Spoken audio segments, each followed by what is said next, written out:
GMNA uses artificial intelligence for generated speech, visuals, and production. AI-generated content may contain errors.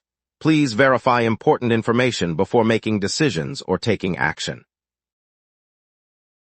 Good night, Montreal. Police from the Service de Police de la Ville de Montreal's West Region Narcotics Unit announced they seized 7 firearms after uncovering an arsenal linked to a father-son duo suspected of drug trafficking in the La Salle district. Officers conducting a late June investigation into the pair's alleged narcotics activities discovered the weapons during a search of the suspect's residence. The father and son, both identified as residents of the West Side neighborhood, are now facing charges related to both the firearms and the ongoing drug probe. SBVM officials said the seizure underscores the unit's focus on dismantling organized crime networks that operate across the island. The operation was coordinated with the Provincial Anti-Drug Task Force, and investigators continue to examine financial records for additional links to the trafficking ring. No injuries were reported, and the firearms have been entered into evidence pending further legal proceedings. Road crews working on a major resurfacing project in the NDZHAY neighborhood of Montreal have completely blocked a single-family home's driveway, leaving the occupant unable to exit her vehicle. The woman, who asked to remain unnamed, reported that the blockage began early this morning when crews erected a concrete barrier across the private access point on Rue St. Laurent. City officials confirmed the work is part of a week-long street-wide upgrade, but said no alternate egress has been arranged for affected houses. The resident has been forced to park on the street and rely on neighbors for assistance. Municipal engineers are reviewing the situation and have promised to remove the obstruction as soon as the section of road is cleared. The issue remains unresolved as of today, with traffic officials urging drivers to avoid the area. 2 private colleges in Quebec have abruptly ceased operations, leaving several hundred international students without a place to study. The Collège Supérieur de Montréal and its sister campus in Shire closed their doors on Tuesday, cutting off enrollment for students who had arrived from abroad earlier this year. Administrators confirmed the shutdown was sudden and not linked to any regulatory action, but the institutions have yet to outline a plan for credit transfer or refunds.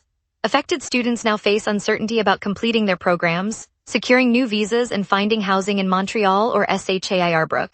Many have appealed to their embassies for assistance while awaiting guidance from the Quebec Ministry of Education. Provincial education officials said they are monitoring the situation and will work with the colleges' owners to mitigate the impact. The closures underscore the vulnerability of for-profit institutions that rely heavily on overseas enrollments. Police are still combing the waters of the St. Lawrence River after a man entered the current yesterday in the old port area of the city. Officers from the Service de Police de la Ville de Montreal launched a rescue effort late Monday, believing the individual to have drowned.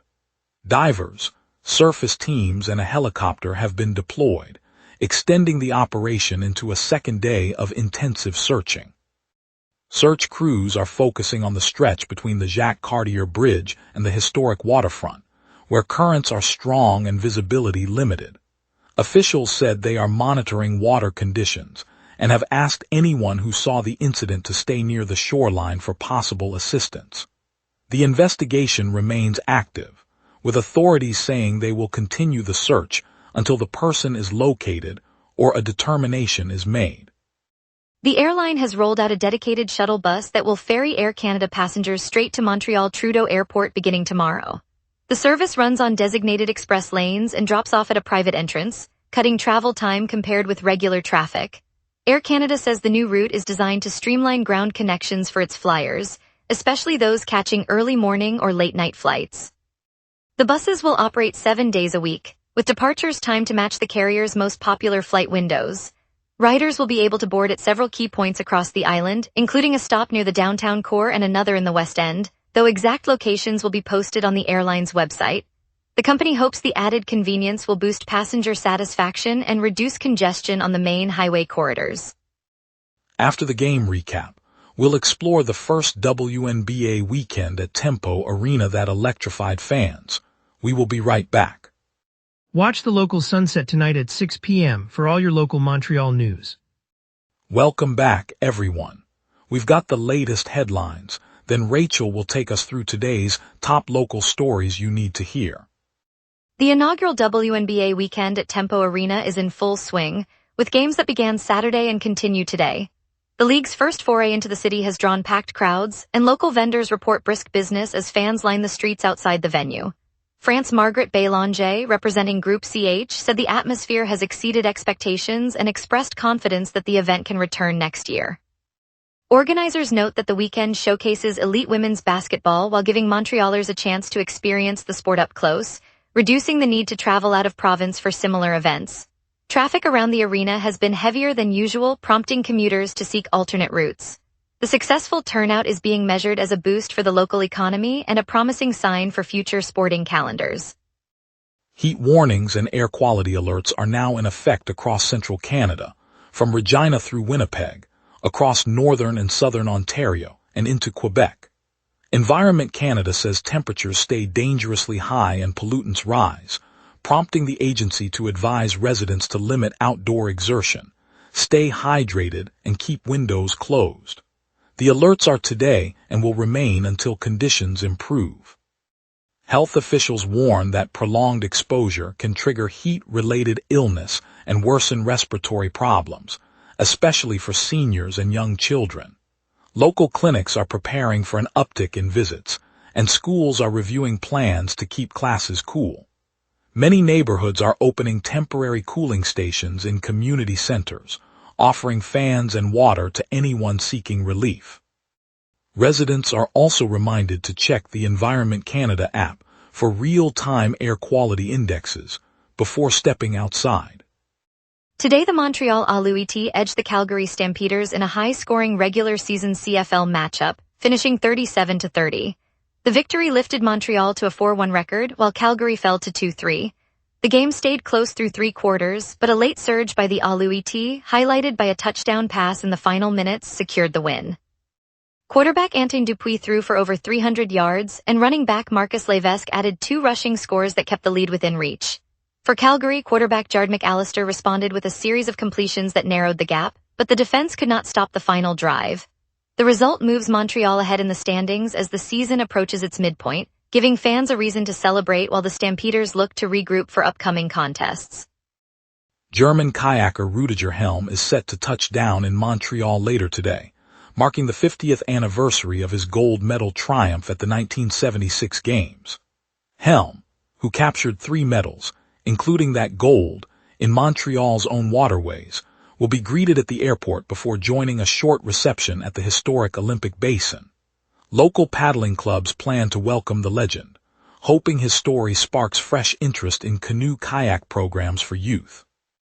Organizers say the visit offers a chance for longtime fans to hear firsthand about the training that led to his podium sweep half a century ago. Helm's presence also underscores the lasting legacy of the 1976 Olympics on the city's sporting culture.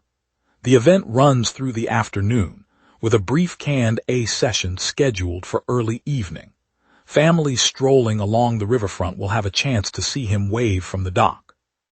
The province's premier, Christine Freychet, unveiled a new project office yesterday in the Sanguinet riding to steer the upgrade of a 5-kilometer stretch of Highway 132 on the South Shore. The office will coordinate design, construction, and community outreach for the segment that threads through St. Constant, St. Catherine, and Delson. Officials said the modernization aims to improve traffic flow and safety for commuters who rely on the corridor for work and school trips. Local businesses anticipate smoother deliveries, while schools in the area look forward to reduced travel delays during peak hours. The move follows months of planning by the Quebec government to address congestion and aging infrastructure along that route. Residents can expect the office to serve as a point of contact for updates as the project moves forward, with timelines to be detailed in forthcoming reports. Now let's hand it over to our weather team for tonight's outlook across the island. A stalled ridge over the St. Lawrence keeps heat locked in while the jet stream steers calm skies. On this date, Montreal once sweltered to 32.8 degrees in 2025, a record set during a lingering heat wave that pushed the ridge northward. Conversely, the coldest July 12th fell to 14.3 degrees in 2013, when an Arctic blast slipped through a weakened front. Normal highs hover around 27 degrees with lows near 18. So today's 30-degree peak feels markedly above average, while the overnight low of 17 remains comfortably above the historic minimum. Scanning the live mosaic, the echo returns are virtually blank across the province. No rain bands or convection are visible, confirming the dry air mass that the ridge has entrenched. With the jet stream cruising 74 kilometers per hour from the northwest, any disturbance would be sheared eastward before reaching the island. Expect clear skies to linger over Montreal for the next several hours. At 11 tonight, the city sits under a thin veil of clouds, temperature 23 degrees, humidity 52%, and a gentle southwest breeze at 6 kilometers per hour, gusting to 17. Pressure is steady, allowing the ridge to hold its grip. The jet stream overhead, moving 74 kilometers per hour from the northwest, reinforces the subsidence that keeps clouds at bay. With the sun already set, overnight cooling will be modest, delivering a low of 17 before sunrise. UV index remains 6, though sunlight will be brief. No alerts are in force, and winds stay below 25 kilometers per hour throughout the night. The calm surface layer will feel still, with little chance of nocturnal breezes. Looking ahead, Monday will see the ridge persist, delivering a high of 29 degrees under overcast skies and a low of 18 as the cloud deck thickens. Tuesday's heat spikes to 33 degrees, the highest of the stretch, while a modest 25% rain chance nudges the sky toward a damp overcast, low remaining around 20. Wednesday clears dramatically, with sunshine returning for a high of 28 and a low of 19, as the jet stream lifts slightly and the ridge weakens. Thursday and Friday stay cool and clear, highs settling at 26 and lows holding steady at 17, the atmosphere finally stabilizing after the mid-week surge. No alerts are expected through the period. And that's your weather. Remember, the wrap is also available as a podcast. Listen anytime on Spotify or wherever you get your podcasts. Coming up, traffic updates, a look at today's downtown events, and a preview of our hockey season action. We will be right back. Watch the local sunset tonight at 6 p.m. for all your local Montreal news. And now here's Jason with sports. Montreal soccer on a roll, and a Hab makes a big move west. The Montreal Roses are celebrating a hard-fought result in Northern Super League play.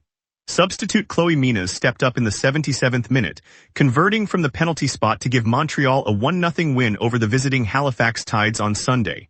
One goal, and it was all they needed. The Roses are also strengthening their squad off the pitch. The club announced the signing of 2 internationally experienced players, Marie-Yasmin Aladou and Yves Paraset. Both bring significant international pedigree to Montreal, according to CBC Sports Soccer. A familiar face in Montreal is headed to the West Coast. The Canadians sent veteran forward Brendan Gallagher to the Vancouver Canucks in exchange for future considerations. Gallagher spent years as one of the Habs' most identifiable players.